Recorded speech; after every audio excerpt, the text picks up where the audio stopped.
Hi everybody, we are looking at relational wisdom during these weeks, and today I want to talk about the craving to be an insider that we will all feel at different times.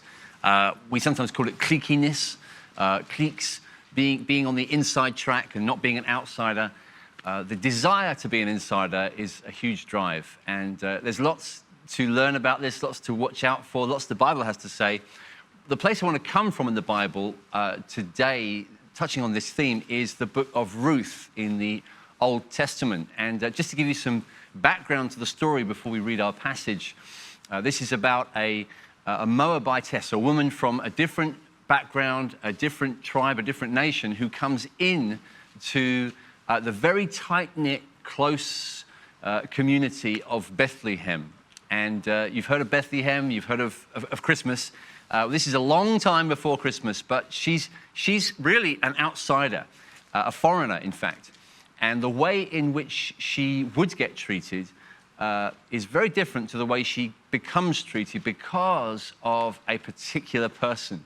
The kind of hero of the story, if you like, is a man called Boaz. And I want us to look at how he handles this new situation. So we're in Ruth chapter 2, just the first 16 verses. It's going to get read to us on the screen. Let's watch it together.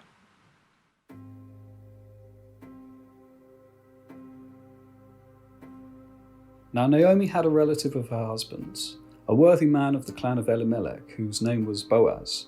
And Ruth the Moabite said to Naomi, "Let me go to the field and glean among the ears of grain after him in whose sight I shall find favour." And she said to her, "Go, my daughter." So she set out and went and gleaned in the field after the reapers. And she happened to come to the part of the field belonging to Boaz, who was of the clan of Elimelech. And behold, Boaz came from Bethlehem. And he said to the reapers, "The Lord be with you." And they answered, "The Lord bless you." Then Boaz said to his young man who was in charge of the reapers, "Whose young woman is this?" And the servant who was in charge of the reapers answered, "She is the young Moabite woman who came back with Naomi from the country of Moab." She said, "Please let me glean and gather among the sheaves after the reapers." So she came, and she has continued from early morning until now, except for a short rest. Then Boaz said to Ruth, "Now listen, my daughter. Do not go to glean in another field or leave this one, but keep close to my young women. Let your eyes be on the field that they are reaping, and go after them. Have I not charged the young men not to touch you? And when you are thirsty, go to the vessels and drink what the young men have drawn." Then she fell on her face, bowing to the ground, and said to him, "Why have I found favour in your eyes that you should take notice of me, since I am a foreigner?" But Boaz answered her, "All that you have done for your mother-in-law since the death of your husband has been fully told to me, and how you left your father and mother and your native land and came to a people that you did not know before. The Lord repay you for what you have done, and a full reward be given you by the Lord, the God of Israel, under whose wings you have come to take refuge." Then she said, "I have found favour in your eyes, my lord, for you have comforted me and spoken kindly to your servant, though I am not one of your servants." And at mealtime Boaz said to her, "Come here and eat some bread and dip your morsel in the wine." So she sat beside the reapers, and he passed to her roasted grain, and she ate until she was satisfied, and she had some left over. When she rose to glean, Boaz instructed his young men, saying, "Let her glean even among the sheaves, and do not reproach her, and also pull out some from the bundles for her, and leave it for her to glean, and do not rebuke her."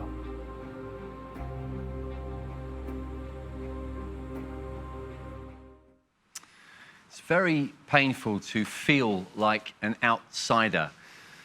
We've probably all had this experience in one way or another, and it can feel particularly sore when it seems as though an insider group, some kind of set of people, a crew to which we love to belong, seems to exclude us.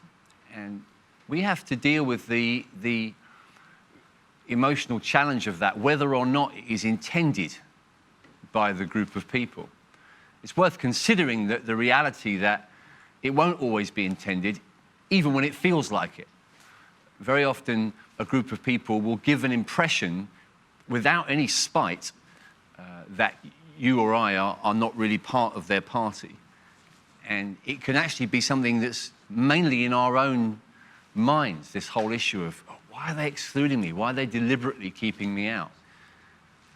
And so the reality can be varying. Sometimes there is a genuine spiteful exclusion, and sometimes it's just insensitivity, and sometimes it's almost the precise opposite of what's intended, but it's still felt in our own experience that we're being treated as an outsider. And it's a painful thing to deal with. And the way that we deal with it, in reality, might be the cause of giving birth to new kinds of clique. We find that cliques beget cliques in normal human experience. Sometimes we congratulate ourselves on not needing to be part of that group. We imagine perhaps that we're kind of somehow free from that desire. You know, there's certain insiders around here. I don't need to be one of them. I'm not really interested in that. I don't need to be included in their kind of snobbery. But without realizing it, very often we're accidentally yielding to a completely different kind of snobbery. Nevertheless, it's just an alternative one. By resisting this kind of inner ring, we've eventually created another one. And all it takes is two resistors to have a resistance. And you end up with another kind of subversive inside track. You know, we're kind of the new insiders. We're against them. And really, this problem kind of perpetuates itself, sometimes without us even realizing that it's happening. So that the pain of being an outsider is something that we'll sometimes find ourselves dealing with. But then the reality of being an insider, or at least trying desperately to remain on the inside, is that it can be one of the causes of serious evil. C.S. Lewis, in a famous kind of essay where he dealt with this issue, he said, there's nothing else, I don't know of anything else in life that's more powerful at turning otherwise good people into doers of evil deeds. This desire to be on the inside can create all kinds of evil decisions inside us. And that's just borne out by history. Surely you only have to look at obvious examples like Nazi Germany, where monstrous evils get generated, terrible, epic scale evils. But you know that it can't be that everybody in that entire population was moved by the same spiteful instincts. No, you know that large numbers of people in any situation like that will be carried along more by the desire to not be an outsider. And our desire to not be on the outside track will mean that just to remain on the inside, we'll go along with something that's terribly evil just because we don't want to be cast out of that particular circle. So the power of this thing to create wickedness within us is serious. It's something we should be watching all the time. So we have to ask, what is going on here? This power of cliquiness, this power of belonging that creates evil and creates hurt and pain, what is it? Is it just the case that basically any kind of exclusive society is wrong? Any kind of line delineating one group from another is wrong in itself? Well, that can't be true. Because we know there are some exclusions that are necessary. There are some lines that need drawing for the good of society. I mean, it's marriage, an obvious example. Sometimes people might even resent it when their friends get married and they feel like they see a bit less of them, they have a bit less time for their old friends. And people who've been friends with people who've gone off to be married can feel, this is an exclusion now. But the solution can't be that we just abandon marriage, or that, everyone, from now on, let's all just marry each other. We'll all be one big marriage with everyone. It doesn't work. We know that there are certain lines that are appropriately drawn. There are families, there are units where there's a certain kind of relationship that is appropriately exclusive. There's a certain kind of belonging that's unique and distinct, and necessarily so.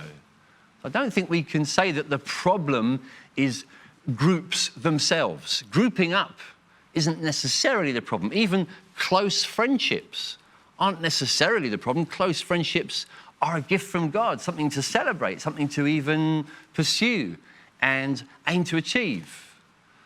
So what is it that we're seeing as the evil here?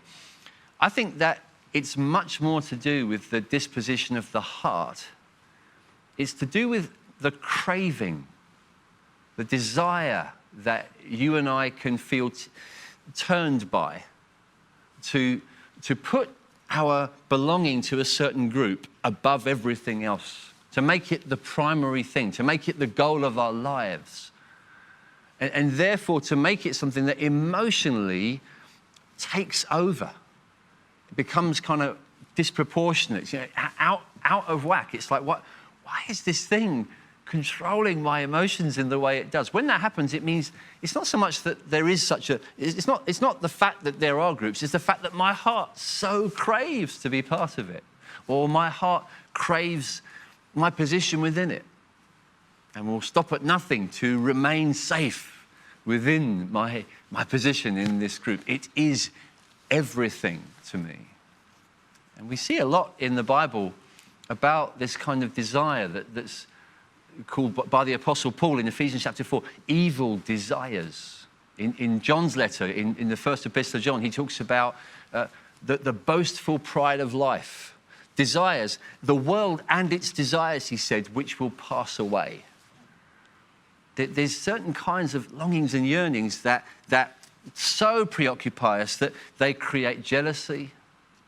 We can't think of certain people, maybe even friends, maybe erstwhile friends who've now become objects of jealousy for us, envy. We can't really think of them without even perhaps a sort of twist of resentment, a slight sense of pain and bitterness towards them, maybe suspicion about why am I being treated this way? What are they thinking? What are they saying about me? Or are they even thinking about me at all? Am I just ignored by those people from now on? And our minds can race along in this kind of direction. I suppose that lockdown has perhaps created kind of bad soil for this kind of these kinds of emotions, because we are more and more likely, having been separated from one another in person, to allow our minds to play up certain versions of what people think of us, or attitudes that can really be devastating to us. Suspicion can really grow, and the kind of fear of missing out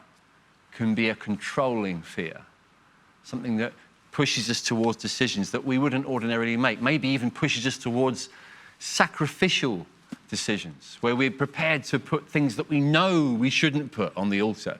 We sacrifice our responsibilities. We sacrifice even friendships, important relationships, for the sake of nurturing another relationship that seems more important, that seems more attractive, that seems more special, that seems more fashionable or worthwhile, valuable in this present passing age. And we can sacrifice even the most important things there are. Many people in reality will foolishly choose to resist Jesus, resist converting to Christianity because of the desire to belong to the right circle. And we know that belonging to Jesus does not mean belonging to the hip circle most of the time. Anyone who's become a Christian will know that. That's the reality. And so because we realize, if I follow Jesus, if I become joined with Jesus, I become joined with his people. They become my crew. And that's too much of a price, because my greatest longing is to become part of this group, this clique.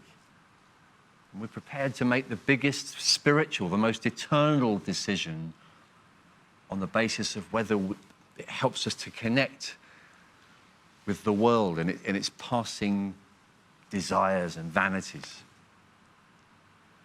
This is a massive issue for us to deal with. And it kind of strikes us sometimes too late how kind of ironic it is, how empty it is, because we're giving way to a desire that ultimately can't really be satisfied.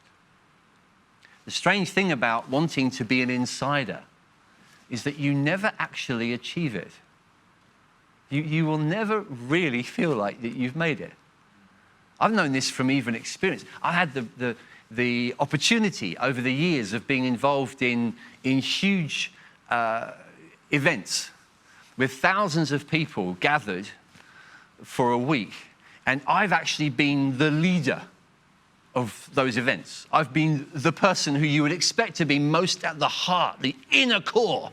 If anyone belongs, it's me, because I'm the leader of this massive event. And so I'm really important. And I've had people talk to me during those weeks or after saying, it's like I just don't feel like I belong. I feel like there's a certain kind of center of this that I can't be part of. I think, why is it that you feel like you don't belong to the inner clique of this event? And I said to them, tell me what it feels like. What does it actually seem like to you? Describe it, this feeling. And as they describe it, I think, but that's how I feel. And I'm the guy that's supposed to be leading it. You know, the closer you get to the middle, the more you realize if the idol of your heart, the longing, the driving desire is this, if only I would belong like they belong, like he belongs, like she belongs, if that's the driving desire of your heart, I tell you, you'll never find it. It's like peeling an onion. It's all peel. It's all layers. That's all it is. There's always another layer and another layer and another layer until it's all gone. There's nothing there. And another thing that C.S. Lewis said is that until we get rid of our fear of being an outsider, until it dies, then an outsider we will remain. So something has happened within us. There's a fear, there's a desire that's controlling me and you that we have to resist completely, somehow. And this story in Ruth is kind of an example of this, because what we have here is this man Boaz who seems to deliberately think differently. His instinct, his commitment is to deliberately draw in the outsider rather than keep his insider status safe. And it's shown in a few very simple, practical ways, which let me just touch on a few that are really helpful, because it's kind of coaching for me and you about how to handle real community and relationships. It's the fact that he just notices Ruth, for a start. You saw that early on, the way he notices this stranger and she becomes his focus. Now, if you know the story, you know that there becomes a greater reason why he notices her. It's kind of a romance. But it doesn't start there. It doesn't start with a love at first sight thing. That's not it at all. This isn't Hollywood.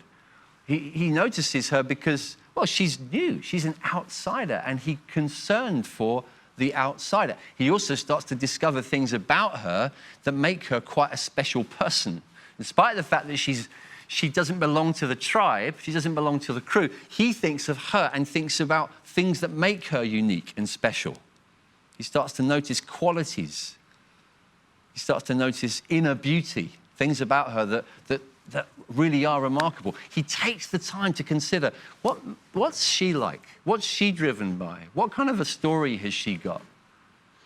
Which in itself it's kind of educating for me, because I need to learn to pay more attention carefully to an outsider's story, an outsider's desires and longings and yearnings and what's going on in their heart. What's going on in their minds? Not just what's going on in mine, but help me think of this other person's. And he notices her in that kind of way. He speaks kindly to her. It might seem trivial, but it definitely isn't to Ruth. She notices it. You've spoken kindly to me. The way that we speak, the way that we approach, the way that we greet one another. The Bible has quite a lot to say about greeting. It's quite specific about how to greet people, how to deliberately greet, how to reach out to people, even in what we might see as quite trivial ways. But the Bible doesn't treat that side of life as trivial. It's important how we speak. The kind words that Ruth receives from Boaz startle her and change the whole direction of this story. He even challenges his own people. The way he deals with Ruth is not just how he deals with Ruth, but he wants his own community to be kept up with his kind of dynamic, his kind of culture that he wants created. He tells them how he wants her to be protected and looked after, how he wants her to be provided for. He's really deliberate about it. He's prepared to even rock the boat a bit. in that respect, he's very much like his descendant, Jesus, who in Luke's gospel is invited to an important insider's dinner party. This is how Jesus behaves when he's with insiders. He gets up and speaks to the host, of the kind of the group that he's with, and says, when you give a dinner or a banquet, don't invite your friends or your neighbors or your relatives or rich neighbors, lest they also invite you in return and you be repaid.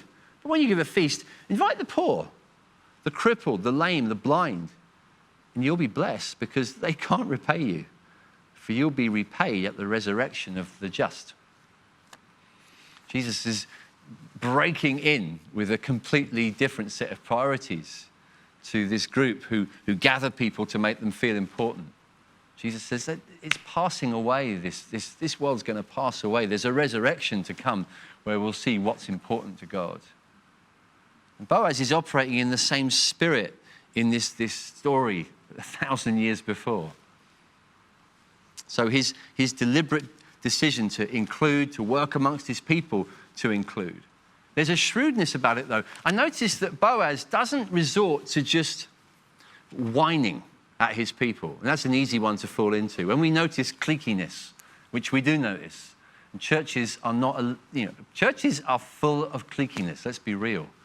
Emmanuel, as a church, will often fall into this mistake. We can become so cliquey so easy. But I've noticed as well, the way we Christians tend to deal with it is simply by saying so. Oh, it's so cliquey. Well, you guys are so cliquey. I can imagine Boaz being tempted to just whinge about it. But he doesn't. He gets creative. He's shrewd. He thinks, how can I overcome this? He even works out ways to involve the community in his subversion. He says, I'll tell you what, let's all dig out more grain for her to reap. Let's all, he makes it fun. He says, he's basically saying, you can steal from me. Let's all get involved. I can imagine loads of people going, really? This is so exciting. Getting involved in it because Boaz is creative about it. He doesn't just criticize and carp. He thinks creatively about how to generate the kind of culture that he wants. So I can imagine a load of people thinking, this is amazing fun. We're getting to pull out more grain so that this lady Ruth can have it. Feeling part of it, she becomes an occasion for that memory they all have of something fun that they did. And she starts being someone that they befriend and enjoy.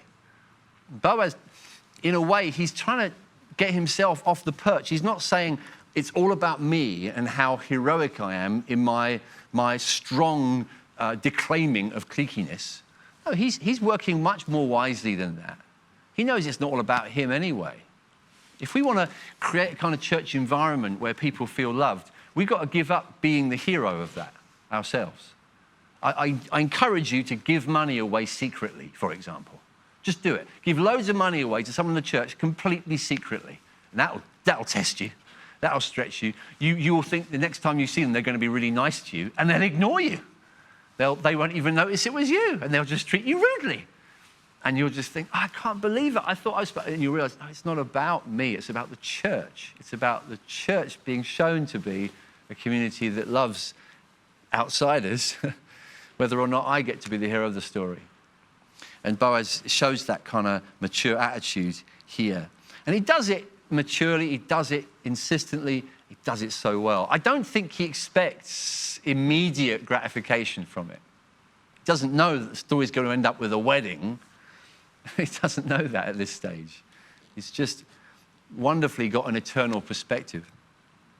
And I think that's what this book is partly here for, to help us see the ways of our God. See, I think at the end of the day, Boaz knows something about his God.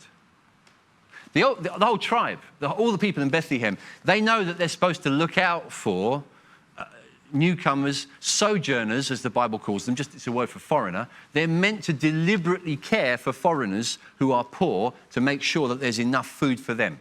They're meant to leave the gleanings in the field, literally, just make sure there's food out for people who can just come and take what they need. We're not allowed to take the gleanings. That's right there in the book of Leviticus, chapter 19. It's very specific about that.